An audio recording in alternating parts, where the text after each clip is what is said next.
नमस्कार दोस्तों, आइए सुनते हैं फणीश्वर नाथ रेणु द्वारा लिखित कहानी ठेस। खेती-बाड़ी के समय गांव के किसान सिरचन की गिनती नहीं करते। लोग उसको बेकार ही नहीं बेगार समझते हैं। इसलिए खेत खलियान की मजदूरी के लिए कोई नहीं बुलाने जाता है सिरचन को। क्या होगा उसको बुलाकर? दूसरे मजदूर खेत पहुंचकर 1/3 काम कर चुके होंगे। तब कहीं सिरचन राय हाथ में खुरपी डुलाता दिखाई पड़ेगा। पगडंडी पर तौल तौल कर पांव रखता हुआ धीरे धीरे मुफ्त में मजदूरी देनी हो तो और बात है। आज सिरचन को मुफ्तखोर, कामचोर या चटोर कह ले कोई। एक समय था जब उसकी मढ़ैया के पास बड़े बड़े बाबू लोगों की सवारियां बंधी रहती थीं। उसे लोग पूछते ही नहीं थे, उसकी खुशामद भी करते थे। अरे सिरचन भाई, अब तो तुम्हारे ही हाथ में यह कारीगरी रह गई है। सारे इलाके में एक दिन भी समय निकाल कर चलो। कल बड़े भैया की चिट्ठी आई है शहर से। सिरचन से एक जोड़ा चिक बनवा कर भेज दो। मुझे याद है मेरी माँ जब कभी सिरचन को बुलाने के लिए कहती, मैं पहले ही पूछ लेता भोग क्या क्या लगेगा। माँ हंसकर कहती, जा जा, बेचारा मेरे काम में पूजा भोग की बात नहीं उठाता कभी। ब्राह्मण टोली के पंचानंद चौधरी के छोटे लड़के को एक बार मेरे सामने ही बेपानी कर दिया था सिरचन ने। तुम्हारी भाभी नाखून से खाट कर तरकारी परोसती है और इमली का रसाल कर कढ़ी तो हम कहार कुम्हारों की घरवाली बनाती है। तुम्हारी भाभी ने कहाँ से बनाई? इसलिए सिरचन को बुलाने से पहले मैं माँ को पूछ लेता। सिरचन को देखते ही माँ हुलस कर कहती, आओ सिरचन, आज नेनू मथ रही थी तो तुम्हारी याद आई।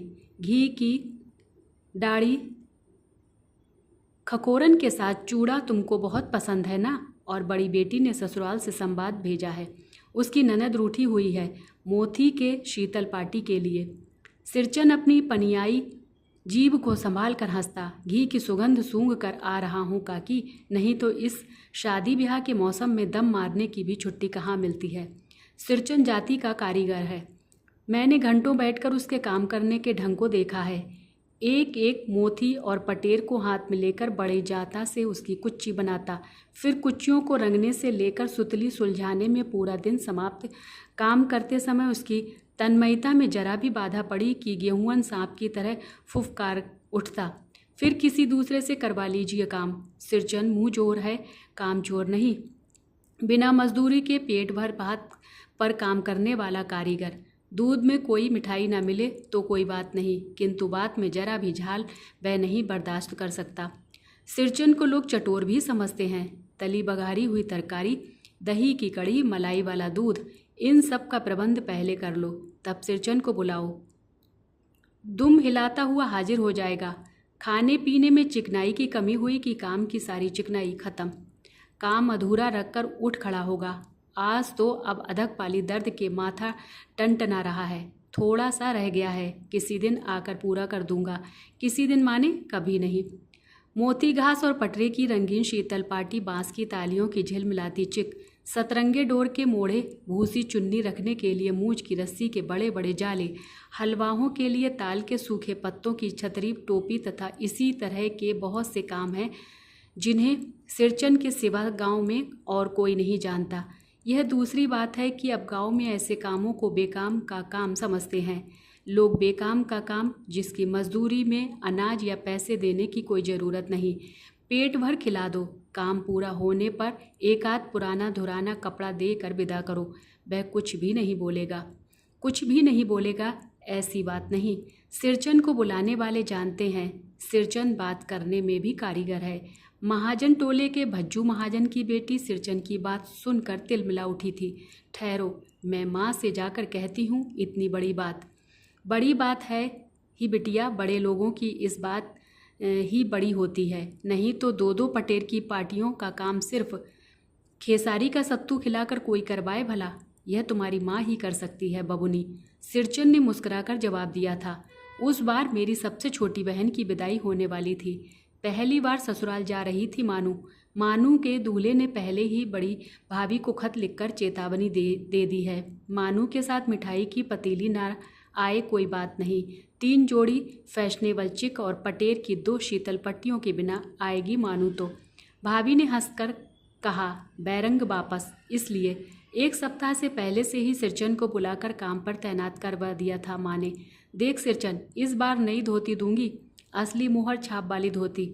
मन लगाकर ऐसा काम करो कि देखने वाले देख कर देखते ही रह जाएं।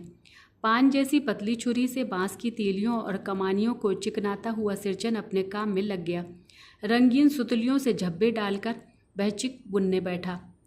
1.5 हाथ की बिनाई देखकर ही लोग समझ गए कि इस बार एकदम नए फैशन की चीज़ बन रही है, जो पहले कभी नहीं बनी। मझली भाभी से नहीं रहा गया, पर्दे के आड़ से बोली, पहले ऐसा जानती कि मोहर छाप वाली धोती देने से ही अच्छी चीज़ बनती है तो भैया को खबर भेज देती। काम में व्यस्त सिरचन के कानों में बात पड़ गई। बोला, मोहर छाप वाली धोती के साथ रेशमी कुर्ता देने पर भी ऐसी चीज़ नहीं बनती बहुरिया। मानू दीदी काकी की सबसे छोटी बेटी है। मानू दीदी का दूल्हा अफसर आदमी है। मझली भाभी का मुंह लटक गया। मेरे चाची ने फुसफुसा कर कहा, किससे बात करती है बहू? मोहर छाप वाली धोती नहीं, मूंगिया लड्डू। बेटी की विदाई के समय रोज मिठाई जो खाने को मिलेगी, देखती है ना। दूसरे दिन चिक की पहली पाती में 7 तारे जगमगा उठे, 7 रंग के, सतभैया तार। सिरचन जब काम में मगन होता है तो उसकी जीभ जरा बाहर निकल आती है होठ पर। अपने काम में मगन सिरचन को खाने पीने की सुध नहीं रहती। चिक में सुतली के फंदे डालकर अपने पास पड़े सूप पर निगाह डाली। चोरा और गुड़ का एक सूखा ढेला। मैंने लक्ष्य किया, सिरचन की नाक के पास 2 रेखाएं उभर आईं। मैं दौड़कर माँ के पास गया। माँ, आज सिरचन को कलेवा किसने दिया है? सिर्फ चूरा और गुड़। माँ रसोई घर में अंदर पकवान आदि बनाने में व्यस्त थी। बोली, मैं अकेली कहाँ कहाँ क्या क्या देखूं। अरे मझली, सिरचन को बूंदियाँ क्यों नहीं देती? बूंदियाँ मैं नहीं खाता काकी। सिरचन के मुंह में चूरा भरा हुआ था। गुड़ का ढेला सूप के किनारे पर पड़ा रहा अछूता। माँ की बोली सुनते ही मझली भाभी की बहुएं तन गईं। मुट्ठी पर बूंदिया सूप में फेंक कर चली गई। सिरचन ने पानी पीकर कहा, मझली बहुरानी अपने मायके से आई हुई मिठाई भी इसी तरह हाथ खोलकर बांटती हैं क्या? बस मझली भाभी अपने कमरे में बैठकर रोने लगी।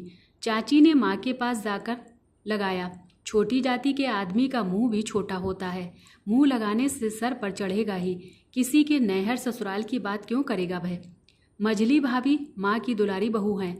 माँ तमक कर बाहर आई। सिरचन, तुम काम करने आए हो, अपना काम करो। बहुओं से बात कुट्टी करने की क्या ज़रूरत? जिस चीज़ की ज़रूरत हो मुझसे कहो। सिरचन का मुंह लाल हो गया। उसने कोई जवाब नहीं दिया। बांस में टंगे हुए अधूरे चिक में फंदे डालने लगा। मानू पान सजाकर बाहर बैठक खाने में भेज रही थी। चुपके से पान का एक बीड़ा सिरचन को देती हुई बोली और इधर उधर देख कर कहा, सिरचन दादा, काम काज का घर, 5 तरह के लोग 5 किस्म की बातें करेंगे। तुम किसी की बात पर कान मत दो। सिरचन ने मुस्कुराकर पान का बीड़ा मुंह में ले लिया। चाची अपने कमरे से निकल रही थी। सिरचन को पान खाते देखकर अबाक हो गई। सिरचन ने चाची को अपनी ओर अचरज से घूरते देखकर कहा, छोटी चाची, जरा अपनी डिबिया का गमकौआ जर्दा तो खिलाना, बहुत दिन हुए। चाची कई कारणों से जली भुनी रहती थी सिरचन से। गुस्सा उतारने का ऐसा मौका फिर नहीं मिल सकता। झनकती हुई बोली, मस्खरी करता है? तुम्हारी चढ़ी हुई जीभ में आग लगे। घर में भी पान और गमकौआ जर्दा खाते हो, चटोर कहीं के। मेरा कलेजा धड़क उठा। यत परो नास्ती। बस सिरचन की उंगलियों में सुतली के फंदे पड़ गए। मानो कुछ देर तक वह चुपचाप बैठा पान को मुंह में घुलाता रहा। फिर अचानक उठकर पिछवाड़े पीक थूक आया। अपनी छुरी, हसिया वगैरह समेट संभाल कर झोले में रखे। टंगी हुई अधूरी चिक पर एक निगाह डाली और हनहनाता हुआ आंगन के बाहर निकल गया। चाची बड़बड़ाई, अरे बाप रे बाप, इतनी तेजी? कोई मुफ्त में तो काम नहीं करता। 8 रुपए में मोहर छाप वाली धोती आती है। इस मुँहझौसे के मुंह में लगाम है न आँख में शील। पैसा खर्च करने पर सैकड़ों चिक मिलेंगी। बातर टोली की औरतें सिर पर गट्ठर लेकर गली गली मारी फिरती हैं। मानू कुछ नहीं बोली, चुपचाप अधूरी चिक को देखती रही। 7 तारे मंद पड़ गए। माँ बोली, जाने दो बेटी, जी छोटा मत कर। मानू मेले से खरीद कर भेज दूंगी। मानू को याद आया, विवाह में सिरचन के हाथ की शीतल पार्टी दी थी माँ ने। ससुराल वालों ने ना जाने कितनी बार खोलकर दिखलाया था पटना और कलकत्ता के मेहमानों को। वह उठकर बड़ी भाभी के कमरे में चली गई। मैं सिरचन को मनाने गया, देखा एक फटी शीतल पाटी पर लेटकर वह कुछ सोच रहा है। मुझे देखते ही बोला, बबुआ जी अब नहीं, कान पकड़ता हूँ, अब नहीं। मोहर छाप वाली धोती लेकर क्या करूँगा, कौन पहनेगा? ससुरी खुद मरी, बेटे बेटियों को ले गई अपने साथ। बबुआ जी, मेरी घरवाली जिंदा रहती तो मैं ऐसी दुर्दशा भोगता। यह शीतल पाटी उसी की बुनी हुई है। इस शीतल पाटी को छू कर कहता हूँ, अब यह काम नहीं करूँगा। गांव भर में तुम्हारी हवेली में मेरी कदर होती थी, अब क्या? मैं चुपचाप वापस लौट आया। समझ गया कलाकार के दिल में ठेस लगी है, वह अब नहीं आ सकता। बड़ी भाभी अधूरी चिक में रंगीन शीट की झालर लगाने लगी। यह भी बेजा नहीं दिखलाई पड़ता, क्यों मानू? मानू कुछ नहीं बोली बेचारी, किंतु मैं चुप नहीं रह सका। चाची और मझली भाभी की नज़र न लग जाए इसमें भी। मानू को ससुराल पहुंचाने में मैं ही जा रहा था। स्टेशन पर सामान मिलाते समय देखा मानू बड़े जतन से अधूरे चिक को मोड़कर लिए जा रही है अपने हाथ। मन ही मन सिरचन पर गुस्सा हो आया। चाची के सुर में सुर मिलाकर कोसने को जी हुआ, कामचोर चटोर। गाड़ी आई, सामान चढ़ाकर मैं दरवाज़ा बंद कर रहा था कि प्लेटफार्म पर दौड़ते हुए सिरचन पर नज़र पड़ी। बाबूजी, उसने दरवाजे के पास आकर पुकारा। क्या है? मैंने खिड़की से गर्दन निकालकर झिड़की के स्वर में कहा। सिरचन ने पीठ पर लादे हुए बोझ को उतार कर मेरी ओर देखा। दौड़ता आया हूँ, दरवाज़ा खोलिए। मानू दीदी कहाँ हैं? एक बार देखूँ। मैंने दरवाज़ा खोल दिया। सिरचन दादा, मानू इतना ही बोल सकी। खिड़की के पास खड़े होकर सिरचन ने हकलाते हुए कहा, यह मेरी ओर से है, सब चीज़ है दीदी, शीतल पाटी, चिक और एक जोड़ी आसनी कुश की। गाड़ी चल पड़ी। मानू मोहर छाप वाली धोती का दाम निकाल कर देने लगी। सिरचन ने जीप को दांत से काटकर दोनों हाथ जोड़ दिए। मानू फूट फूट रो रही थी। मैं बंडल को खोल कर देखने लगा। ऐसी कारीगरी, ऐसी बारीकी, रंगीन सुतलियों के फंदों का ऐसा काम पहली बार देख रहा था।